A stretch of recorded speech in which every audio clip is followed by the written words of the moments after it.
하나님 아버지 은혜와 사랑에 감사합니다. 만물이 새롭게 싹트고 꽃피우는 그런 귀한 봄을 맞았습니다. 우리 아름빛교회 모든 성도 또 속한 가정과 자녀들의 삶에 하나님이 주시는 신선한 은혜가 깃드는 이 봄이 될 수 있도록 함께하여 주시옵소서. 다시 한번 간절한 마음으로 은혜를 구합니다. 여러 가지 묵혀 있었던 것들, 지난날에 우리를 힘들게 하고 아프게 했던 것들로부터 우리를 다시 한번 자유롭게 해주시고 하나님 안에서 진정한 자유와 기쁨과 행복과 충만을 맛보면서 걸어가는 은혜의 새로운 계절이 될 수 있도록 간섭하여 주시옵소서. 오늘도 함께 말씀 나누고 주시는 말씀을 따라 함께 기도하기를 원합니다. 정말로 우리의 삶이 하나님의 꿈과 바람대로 예수님의 소원대로 이루어지기를 원합니다. 하나님의 뜻이 하늘에서 이룬 것처럼 이 땅에서 우리의 삶에서 우리의 가정에서 이루어지는 것 경험하기를 원합니다. 하나님이여 도와주시고 역사하시고 간섭하여 주시옵소서. 감사드리고 주 예수 그리스도의 이름으로 축복하며 기도합니다. 아멘. 우리 하나님 말씀 보시겠습니다. 함께 보실 하나님 말씀은 고린도 후서 5장 17절부터 21절입니다.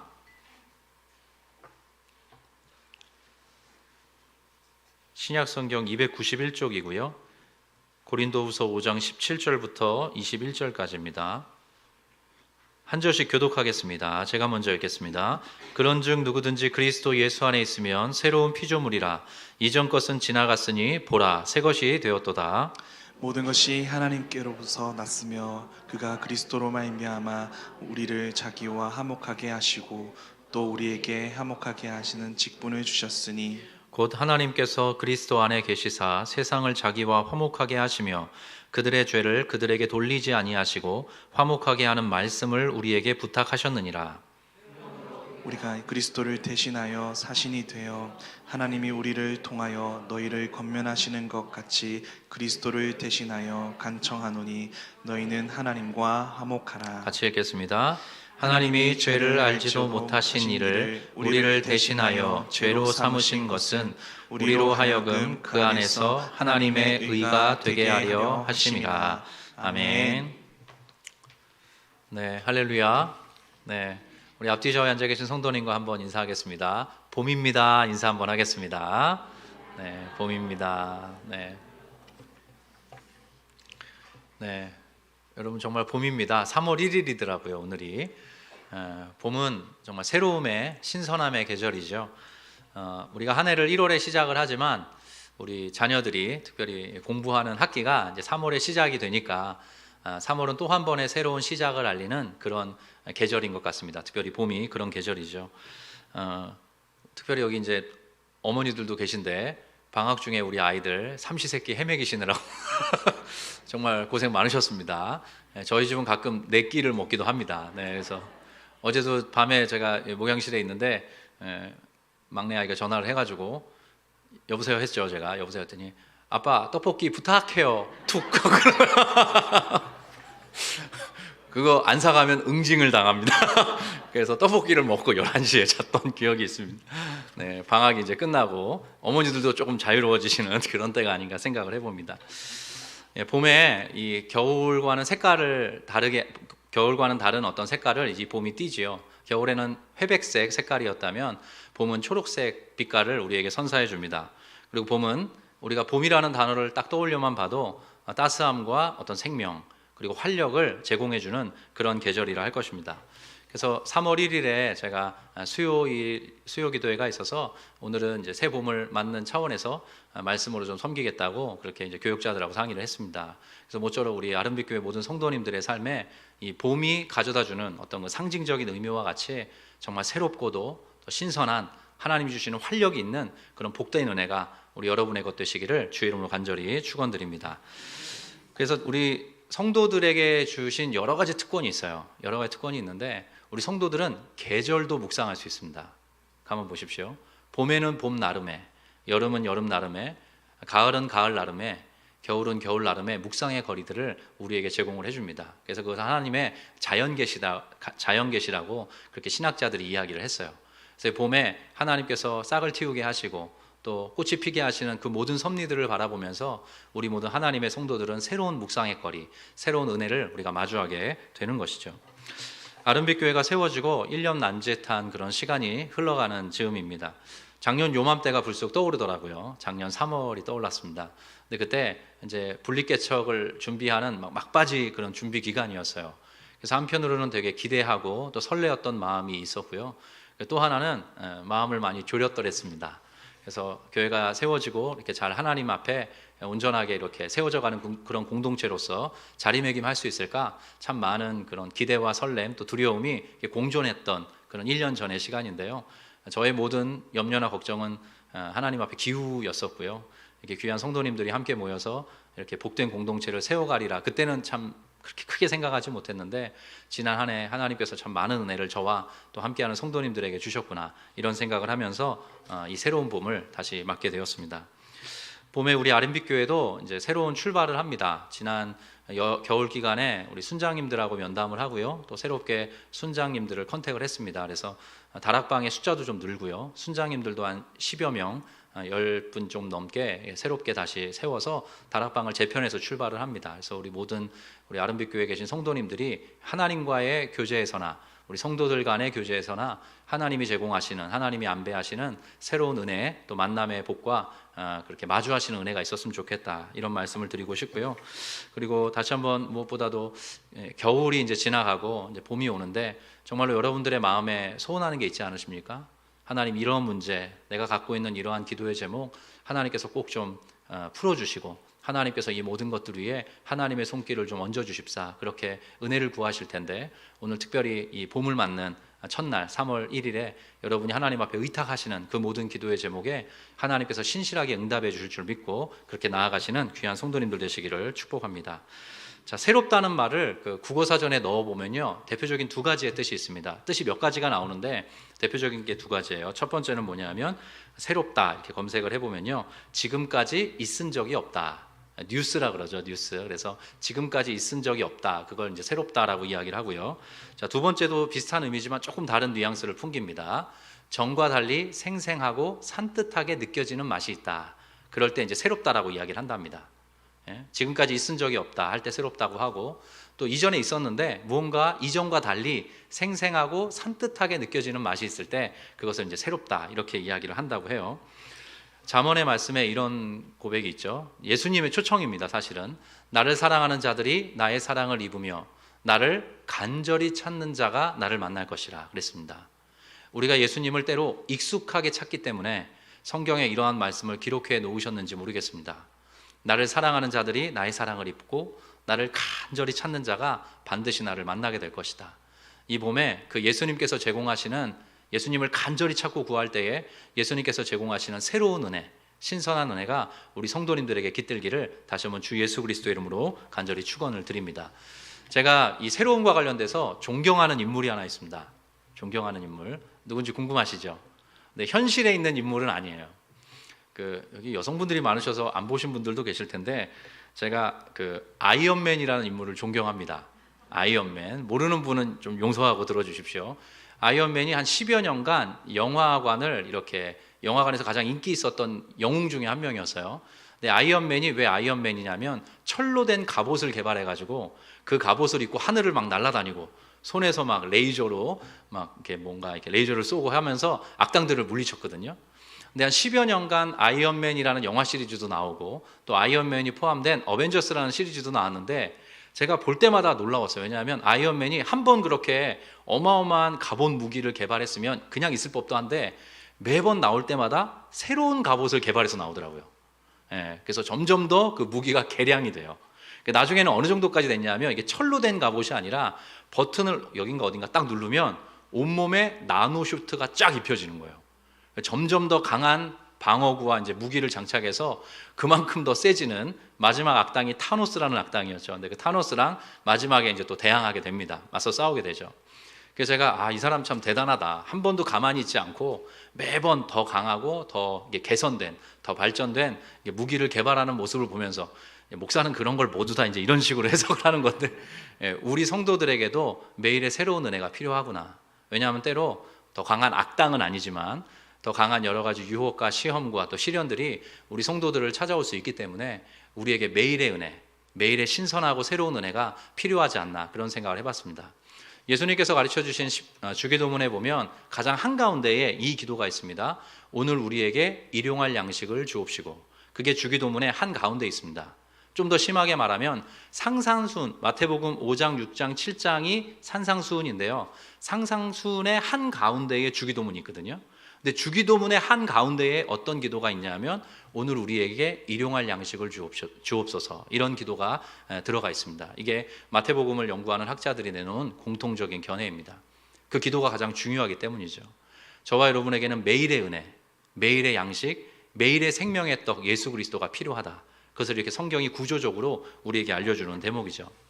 다시 한번 우리 3월을 맞은 우리 성도님들에게 제가 오늘 설교 제목을 새로운 봄이라고 정해봤거든요. 이 새로운 봄에 걸맞는 정말 하나님 주시는 신선하고도 생동감 있는 은혜가 부어지기를 다시 한번 간절히 소망합니다. 그런 차원에서 제가 오늘 고린도 후서 말씀을 정해봤는데요. 고린도 교회는 대단히 특징적인 그런 교회입니다. 신약의 여러 교회 중에 바울이 참 사랑했어요. 근데 사랑만 한 게 아니라 여러분이 이제 가끔 쓰시는 애증의 관계에 놓여 있던 교회예요. 사도 바울이 어떤 편지, 고린도전서에 보면 내가 눈물로 너에게 쓴다, 이런 이야기를 전하기도 하고, 학자들이 고린도전서를 면밀히 뜯어보니까 우리 신약 성경에는 고린도전서, 고린도후서 2번만 나오거든요. 근데 학자들이 연구해 보니까 이 내용을 촘촘히 살펴보면 최소한 4번 이상 사도 바울이 편지를 써서 보냈습니다. 근데 고린도전서나 고린도후서가 그 당시 편지 분량으로 어마어마하게 긴 편지예요. 그러니까 사도 바울이 매우 특별한 관심과 사랑과 애정을 갖고 있었고 고린도 교회에 대해서 자신의 마음과 애정을 끊임없이 피력을 했습니다. 근데 때때로 사도 바울의 마음을 참 속썩이는, 마음을 아프게 하는 그런 소식들이 또 고린도 교회로부터 들려오게 됐어요. 그 중에 대표적인 사도 바울의 마음을 속상하게 했던 게 고린도 교회 안에 그 유명한 파벌이 있었습니다. 서로 갈라져서, 한 교회 안에서 서로 갈라져서 관계를 하지 않는, 그리고 내가 너보다 훨씬 더 낫다라고 여기는 그런 파벌 싸움이 존재했었어요. 사도 바울이 그게 너무나 가슴이 아파서 고린도전서에 특별히 그 부분을 집중적으로 좀 이렇게 좀 질책하면서 자신의 글을 펼쳐가고 있습니다. 그래서 고린도전서 후서를 저희가 읽어보면 분명히 알게 되는 게 있어요. 사도 바울이 대단한 열정으로 고린도 교회를 섬겼구나, 고린도 교회를 사랑했구나, 이걸 알 수가 있고요. 사도 바울에게 있는 그 열정보다도 더 큰 열정과 열심으로 저와 여러분을 비롯한 모든 하나님의 백성을 또한 사랑하시는 하나님의 그 마음도 우리가 헤아려 볼 수 있습니다. 그래서 우리가 신약에 있는 교회들을 가만히 보면요, 완벽한 교회가 있습니까? 없습니까? 없습니다. 여러분, 완벽한 성도는 없어요. 다만 때로 부족하고 연약하고 흠이 많아서 쓰러지고 넘어지고 하나님의 본의에서 벗어난 신앙의 행태를 보이더라도 그 성경 전체를, 신약의 서신들 전체를 통해서 확인할 수 있는 사실이 있는데요, 하나님은 포기하지 않으신다입니다. 여러분 믿으십니까? 저에게도 소망이 있고 우리 모든 성도들에게도 소망이 있는 건 하나님은 포기하지 않으세요. 그래서 어쩌면 사도 바울이라는 이 대단한 사역자의 그 열정을 통해서 절대로 포기하시지 않으시는 그 하나님의 열심을 이 고린도 전서를 통해 우리에게도 이렇게 알려주시는 게 아닌가 생각해 보게 됩니다. 오늘 우리가 읽었던 말씀 너무 유명해서 여러분 잘 아실 텐데요, 제가 이제 새로운 봄에 참 걸맞은 본문이라 생각을 해서 골라봤습니다. 고린도후서 5장 17절만 한 번 더 읽어보겠습니다. 시작. 그런즉 누구든지 그리스도 안에 있으면 새로운 피조물이라, 이전 것은 지나갔으니 보라 새 것이 되었도다. 너무 유명한 말씀이죠.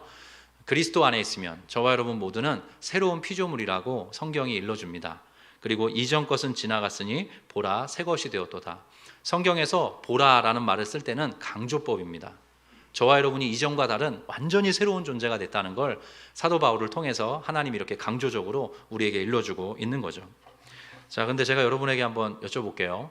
여러분 새로운 사람 되셨습니까? 새로운 피조물 맞으십니까? 네. 가끔 제가 이렇게 짓궂게 질문을 하는 건요, 생각을 꼭 이렇게 고민을 하면서 생각을 하시면서 이렇게 말씀을 따라오시면 더 유익이 크기 때문에 그래요. 그 새로운 피조물이라고 했을 때 이 새롭다라는 말이 여러 가지 의미로 해석이 되죠. 근데 아까 우리가 봤던 국어사전의 용례와 같이 전에 없던 게 새롭게 태어날 때 새롭다라고 이야기를 하기도 하고, 이전에 있었는데 그것이 뭔가 좀 새로운 면모로 이렇게 드러나게 됐을 때 그것을 또한 새롭다라고 이야기를 하기도 합니다. 근데 오늘 우리가 읽었던 이 고린도 후서의 말씀의 이 문맥에서, 이 성경 말씀의 문맥에서 어떤 사람이 새로운 사람이냐, 어떤 사람이 새로운 피조물이냐, 어떤 사람이 그리스도 안에서 새로운 피조물과 같이 살아가는 사람이냐, 이 성경의 문맥을 통해서 여러분들과 좀 확인해 보고 싶습니다. 자, 첫 번째, 첫 번째는 이렇습니다. 첫 번째는 새롭게 나를 바라보는 사람입니다. 새롭게 자기 자신을 바라보는 사람이 새로운 피조물이에요. 자, 그 아래 나는, 여기를 읽어보겠습니다. 시작. 나는 그리스도로 인해 하나님과 화목하게 된 존재이다. 여러분, 우리가 하나님을 믿게 될 때, 그리스도를 믿고 신앙하게 될 때 우리에게 주어지는 가장 결정적인 변화는 우리가 그리스도의 모든 은혜로 인해서, 그리스도의 모든 공로로 인해서 하나님과 더불어 화목하게 되는 존재. 그래서 우리의 예전의 모습을 여전히 가지고 있지만 우리는 전혀 새로운 존재로, 새로운 피조물로 살아가게 되었다. 성경이 우리에게 그 진리를 일러주고 있습니다. 사실 어떤 그 철학자가 이런 말을 했어요. 신앙이 뭐냐, 종교가 뭐냐라고 했을 때 절대 의존의 감정이다 그랬어요. 절대 의존의 감정이다. 이게 어떤 의미냐면 인간은 유한하거든요. 인간은 연약해요. 그래서 무언가 이 절대자에 대해서 팔을 벌리고 자신의 삶을 의탁하고 싶은 그런 마음과 어떤 감정, 정서가 있다라는 거죠. 인간은 그런 존재이니까. 그래서 실제로 우리 신앙생활을 할 때 마치 아이가 걸음마를 떼듯이 신앙생활 초기에는 하나님 앞에 많은 걸 구합니다. 그리고 하나님께서 실제로 그 구하는 것 중에 꽤 많이 들어주세요. 그런 경험을 하면서 우리가 신앙의 여정을 펼쳐갑니다. 그리고 마치 아이가 처음에 태어나자마자 얼마 안 돼서 웃음꽃을 활짝 피듯이, 정말 때묻지 않은 웃음꽃을 활짝 피듯이 우리 성도들의 그렇게 첫걸음을 떼는 첫 신앙생활을 영위하는 성도들의 표정과 마음에도 하나님이 주시는 기쁨의 꽃이 또 피어나는 것을 보게 되죠. 하나님께서 그런 분이시죠. 기본적으로 우리를 지키시고 우리를 사랑하시고 우리를 보호하시고 우리를 인도하시는 분이 맞습니다. 또 성경 곳곳에 그러한 방식으로 하나님께 나아갈 것을 우리 성도들에게 요청하고 있고 또 그런 기도를 드리는 것은 온당합니다. 근데 기독교 신앙은 우리에게 그것을 뛰어넘는 매우 중요한 가치, 사실 하나를 일러주는데요. 이런 겁니다. 새로운 피조물로서의 확고한 정체성을 갖게 합니다. 저와 여러분이 신앙생활 할 때 그냥 원하는 거를 하나님께 기도하고 그것을 타내는 방식, 이 패턴이 반복되는 신앙생활을 영위하게 하지 않고 저와 여러분이 정말로 그리스도 예수 안에서 바른 신앙을 갖게 되면 어떤 효과가 우리에게 주어지냐 하면 새로운 피조물로서의 확고한 정체성을 갖게 해요. 그게 어떤 의미냐? 오늘 우리가 읽은 말씀에 보면 그리스도 안에서 예수 그리스도로 인해 내가 하나님과 화목하게 되었구나. 이 분명한 정체성을 마음에 갖게 됩니다. 근데 이게 이렇게 좀 드라이하게 제가 여러분에게 표현해 드려갖고 이렇게 좀 감각이 무뎌지셨을 수 있을 거예요. 근데 이런 의미입니다. 하나님께서 가만 보십시오. 단순히 저와 여러분에게 우리가 어떤 필요가 있고 요구사항이 있어서 하나님 앞에 기도하고 그리고 하나님께서 그 기도에 반응하셔서 우리의 요청을 들어주시는 방식으로 하나님께서 원하시는 구원받은 성도의 삶을 설계하셨다면 이렇게 성경의 긴 스토리가 필요했겠습니까?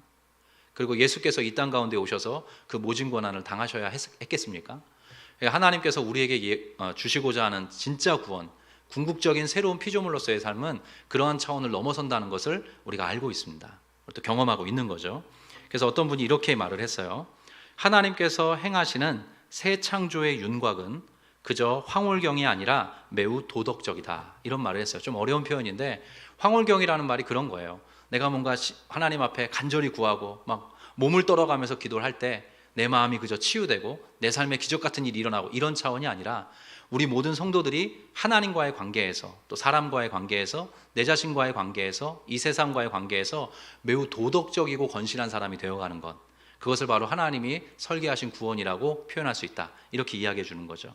그리고 그 핵심은 뭐냐면 하나님께서 저와 여러분을 비롯한 모든 인간과의 관계가 원만해지기를 원하십니다.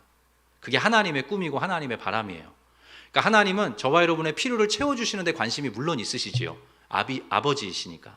근데 하나님께서 궁극적으로 주시고자 하는 것은 저와 여러분과의 관계가, 하나님과의 관계가 원만해지기를, 그리고 오늘 성경의 말씀에 따르면 화목하기를, 화해되기를 하나님께서 원하시고 그 일을 위해서 예수 그리스도의 십자가 사건을 허락해 주셨다. 그것이 바로 성경 전체의 가장 중요한 요체가 되는 것입니다. 그래서 여러분 한번 잘 생각해 보십시오. 여러분이 기독교 신앙인이 될 때 그 분기점을 딱 넘어갈 때 어떠한 효과가 주어지냐 하면 자유하게 되는 거죠. 저와 여러분을 붙잡고 있었던 모든 것들로부터 우리가 완전한 자유를 경험하게 되고 해방되는 경험을 하고 더 이상 특별히 성경이 중요하게 여기는 주제인 죄의 문제로부터 그 속박으로부터 완전히 벗어나는 기쁨을 누리게 되는 것. 왜 그렇습니까? 그게 본령이기 때문에 그렇습니다. 단순히 내게 어떤 문제가 있어서 필요를 요구하고 하나님이 그 필요에 반응해 주는 이 차원이 아니라 내가 하나님 앞에 떳떳할 수 있구나. 그리고 심지어 내가 내 자신을 사랑스러운 존재로 이제 받아줄 수 있게 되었구나. 이러한 놀라운 변화들이 생겨나는 것입니다. 그 이유가 뭐냐면 하나님께서 예수 그리스도 안에서 저와 여러분을 사랑하시고, 하나님께서 예수 그리스도 안에서 저와 여러분을 구원하시고, 하나님께서 예수 그리스도를 통하여서 저와 여러분과의 관계가 회복되기를, 화목해되기를 하나님이 원하신다는 사실을 우리가 알게 되기 때문입니다. 그러한 관점으로 우리 자신을 바라볼 때 비로소 소망이 생겨나요. 그러한 관점으로 그 하나님의 어마어마한 사랑으로 내 자신을 바라볼 때 내 삶에 자유가 주어지게 되는 것입니다. 이것을 성경이 새로운 피조물로서의 삶이다, 이렇게 이야기해 주는 것이죠. 제가 이렇게 정리해 드립니다.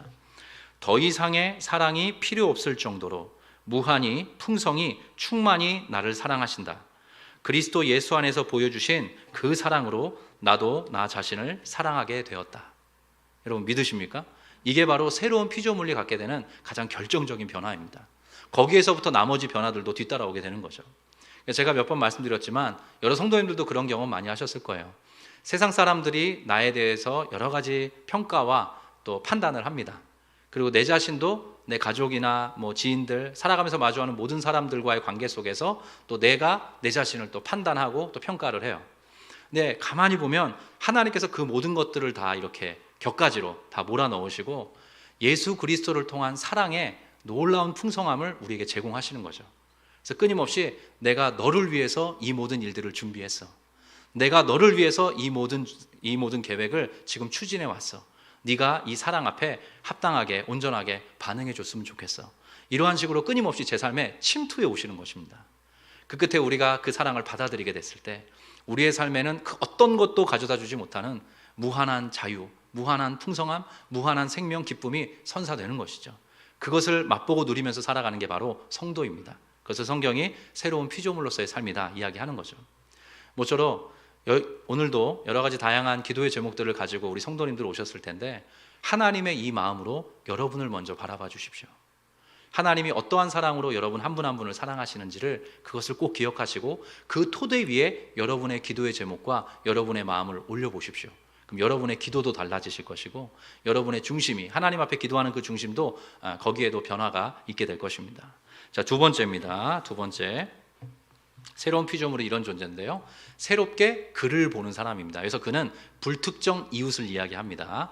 자, 그 아래 글씨, 검은 글씨를 여러분이 한번 읽어주실까요? 시작. 그는 그리스도로 인해 하나님과 화목하게 될 존재이다. 네, 저와 여러분이 마주하는 모든 사람들은요, 그리스도로 인해 하나님과 화목하게 될 존재들입니다. 여러분 그 사실 믿으십니까? 저와 여러분이 하나님을 믿고 새로운 피조물로 살아갑니다. 하나님과 화목하게 되었죠. 예수 그리스도로 인해서. 저와 여러분이 이제 만나는 모든 사람들은요, 어떤 사람들이냐 하면 그리스도 안에서 하나님과 회복되어야 하는 존재, 혹은 회복될 존재들이에요. 그리고 혹시라도 이 중에 이미 하나님을 믿게 된 배우자나 자녀가 있다면 그 사람은 저와 여러분과 똑같이 그리스도 안에서 하나님과 이미 그 화목을 이루고 사는 사람인 것입니다. 말씀을 몇 군데에서 살펴볼 텐데요, 오늘 뒷절입니다. 5장 18절 말씀 제가 읽겠습니다. 모든 것이 하나님께로서 났음에 그가 그리스도로 말미암아 우리를 자기와 화목하게 하시고, 자 여기는 같이 읽겠습니다. 시작. 또 우리에게 화목하게 하는 직분을 주셨으니. 이게 사도 바울의 자기 선언입니다. 사도 바울이 뭐라고 이야기하냐 하면 나와 우리 하나님의 은혜를 먼저 경험한, 그리스도의 사랑을 먼저 경험한 자들에게 주어진 직분이 하나 있다. 그게 뭐냐 하면 화목하게 하는 직분이다.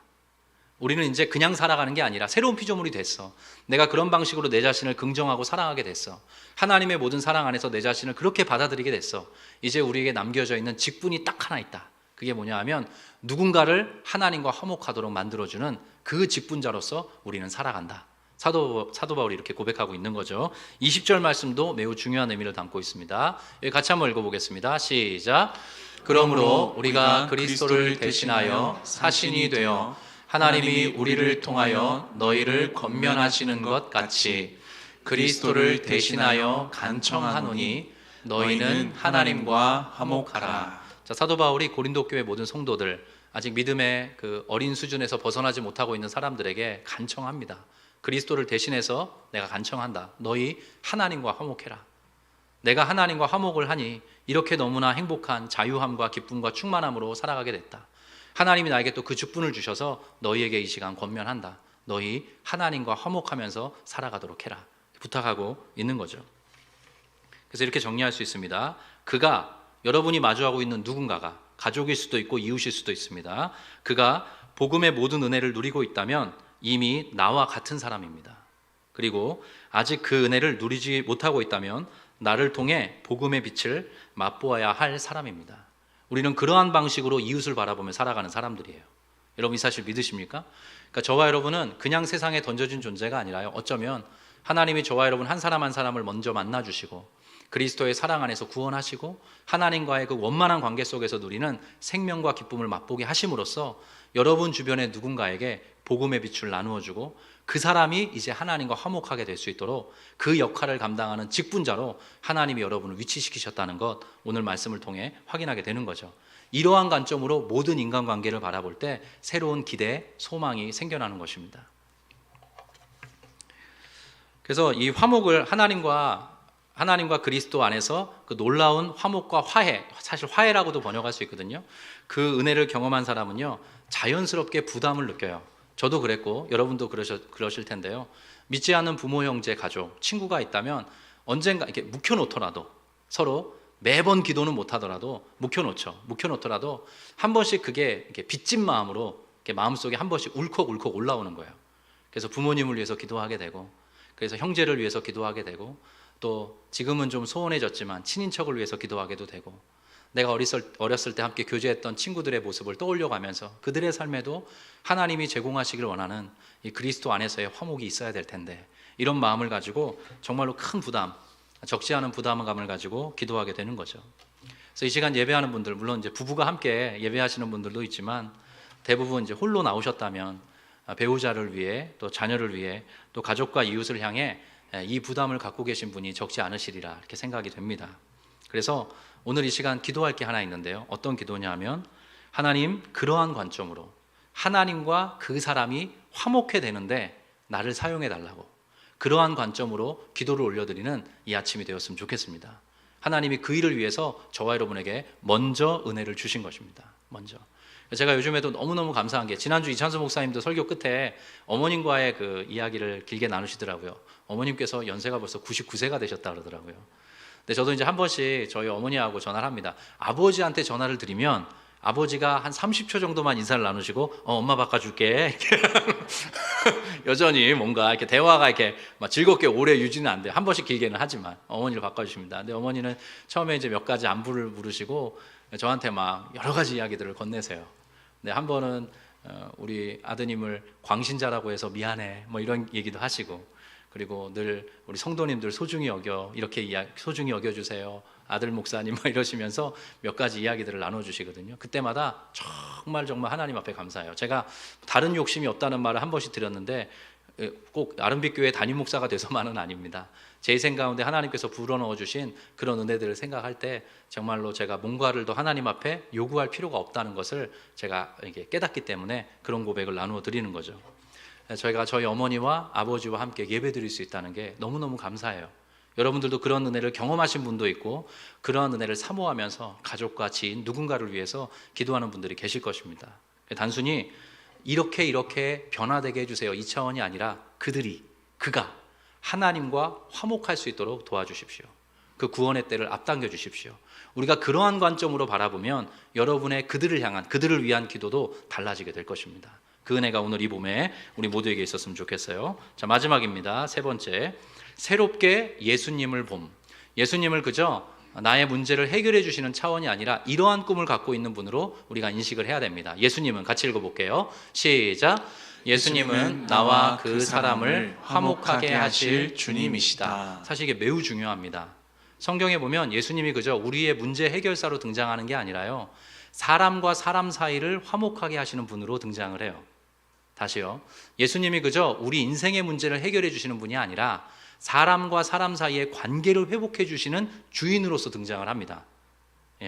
그래서 첫 번째는 하나님과 내 자신의 관계가 그리스도 안에서 회복이 되고, 그 안에서 내가 내 자신을 있는 그대로 사랑하게 되고, 그 끝에 누군가를 위해서 기도도 하지만 결정적으로 하나님이 원하시는, 예수님께서 원하시는 꿈은 뭐냐면 나와 누군가가 온전한 관계로 맺어지는 것.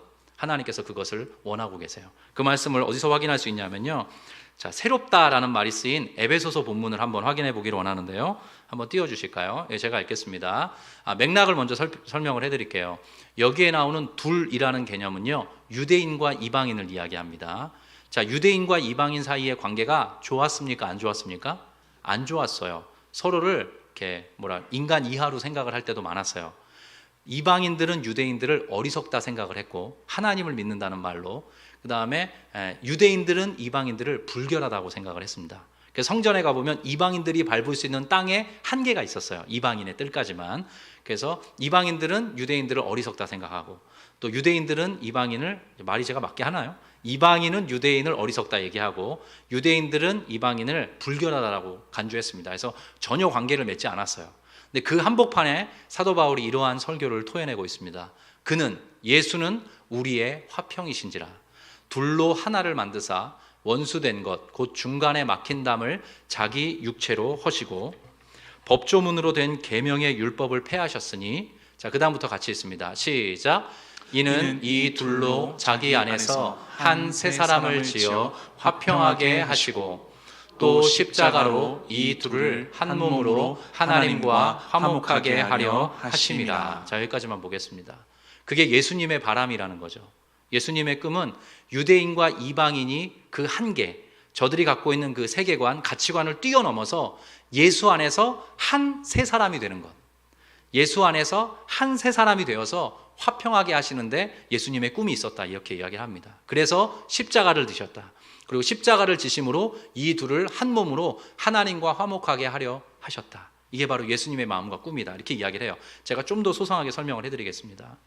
아까 유대인은 이방인을, 이방인은 유대인을 인간 이하로 생각을 했고 전혀 관계하지 않았습니다. 그리고 심지어 유대인들은 처음 이방인들이 구원을 받았다라고 했을 때 믿을 수가 없는 거예요. 사도 베드로가 막 이방 지역까지 따라가서 그들이 정말 구원받는지를 보기도 하고, 특별히 고넬료 집에 찾아가서 그렇게 고넬료의 온 집안 위에 성령이 임하시는 것을 보면서 사도 베드로가 고민하다가 하나님이 정결하게 한 것을 네가 불결하다 혹은 거룩하지 않다 이야기하지 말라, 하나님이 그런 깨달음을 주셔서 고넬료 온 집안, 그 이방 사람들에게 또 직접 세례를 베풀어 주는 이야기가 사도행전에 등장하고 있지 않습니까? 그와 같은 것입니다. 예수 그리스도 안에서 유대인이든 이방인이든 구원받는 사람으로서의 정체성, 그것 하나만 남는 것입니다. 유대인도 새로운 피조물이 되고 이방인도 새로운 피조물이 되어서 이제 하나님 안에 용서받은 사람으로 살아가게 되는 거죠. 그러니까 유대인과 이방인 사이에 차이가 없어지는, 유대인과 이방인 사이에 차이가 없어지는 그런 상황이 연출되게 된 것입니다. 그래서 오늘 에베소서 말씀에 이는 이 둘로 그리스도 예수 안에서 한 세 사람을 지어 화평하게 하셨다, 이렇게 지금 묘사하고 있는 것입니다. 그래서 저와 여러분이 누구를 바라볼 때, 사실 저도 그래요. 저도 이게 제가 이야기를 하면서도 제가 제 자신을 늘 돌아보는 부분입니다. 적어도 사람이 이렇게는 돼야지, 이런 마음이 있을 때가 늘 많아요. 사람마다 그런 관점을 다 갖고 있습니다. 자기만의 어떤 상식, 어떤 그런 선들이 있거든요.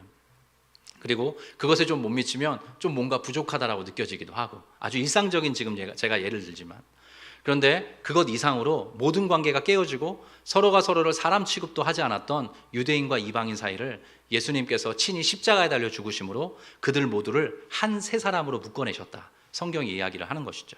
그래서 궁극적으로 유대인과 이방인도 예수 안에서 교제할 수 있도록, 관계할 수 있도록, 화해할 수 있도록, 화평을 경험할 수 있도록 예수께서 만들어 가신다. 근데 이게 성경의 처음부터 끝까지의 하나님의 꿈이에요.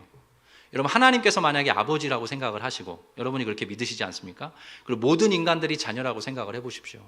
그러니까 하나님께서 정말 바라시는 게 뭘까요? 모든 자녀들이 행복하게 화평을 이루면서 서로를 지지해주고 격려해주고 도와주면서 살아가는 것 아니겠습니까?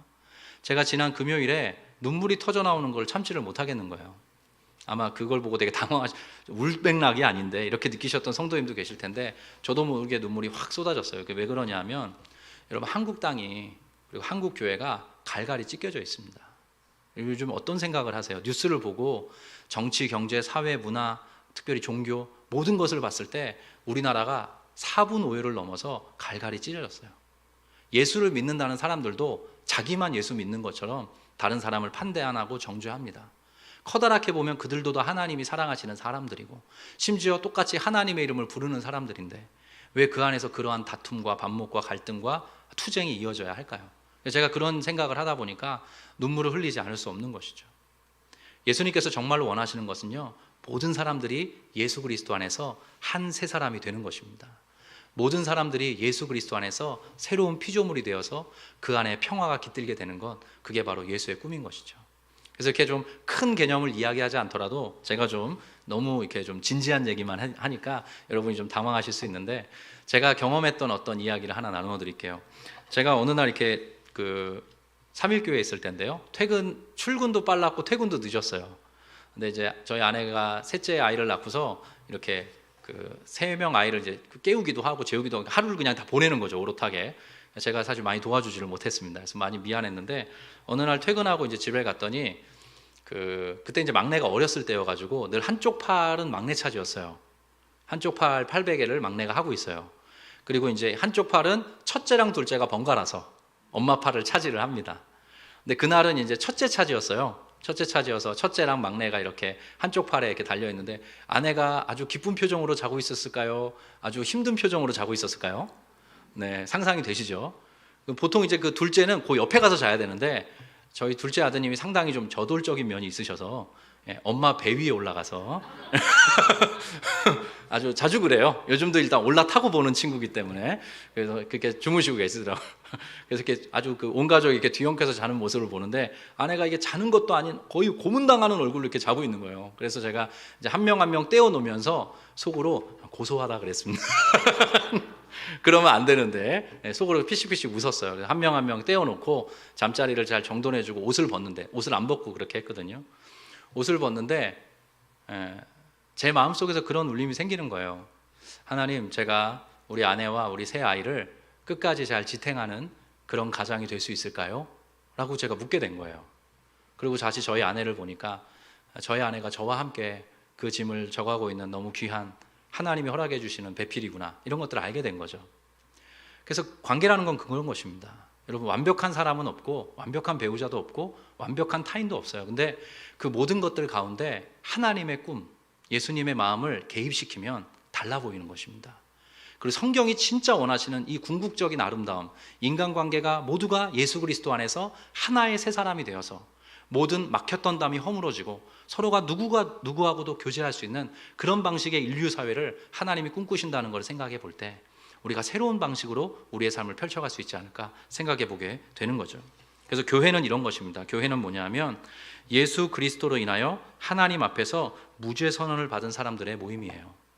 그러한 방식으로 서로를 바라보고, 아직 그 울타리에 들어오지 못한 사람에게는 그 은혜가 나누어질 수 있도록 헌신하고, 그래서 교회 공동체 아니든 누군가하고든 그 꿈과 그 기대, 하나님이 품고 계시는 그 꿈과 기대를 가지고 교제하고 복음의 의미를 나눌 수 있는 사람들, 그게 바로 예수 믿는 새로운 피조물들, 우리 성도들의 삶인 것이죠. 여러분이 사실 믿으십니까? 그러한 방식으로 우리의 삶이 펼쳐지면 좋을 것 같습니다. 그래서 오늘 고린도후서 5장 21절이 이렇게 매듭을 짓고 있습니다. 제가 읽을게요. 하나님께서 죄를 알지도 못하신 그리스도에게 우리 죄를 대신 지우는 것은 우리가 그리스도 안에서 하나님에게 의롭다는 인정을 받도록 하기 위한 것입니다.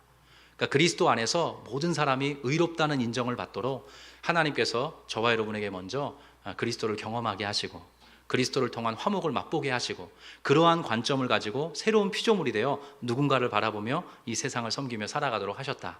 이게 바로 성경이 주는 중요한 요점인 것입니다. 이 은혜가 우리 모든 성도들에게 꼭 있었으면 좋겠어요. 유홍준 교수님이 나의 문화유산 답사기라는 어마어마한 걸작을 쓰셨죠. 거기 1권 서문에, 일부 서문에 이런 이야기가 등장을 하고 있습니다. 여러분 잘 아시는 내용일 텐데 한번 읽어보실까요? 시작. 사랑하면 알게 되고 알게 되면 보이나니 그때 보이는 것은 전과 같지 않으리라. 음미해 볼 만한, 사실 조선시대인가요? 그 누군가의 이렇게 한자로 쓰신 거를 약간 이렇게 각색해서 유홍준 교수님께서 이렇게 써주신 그런 글귀라고 하는데요.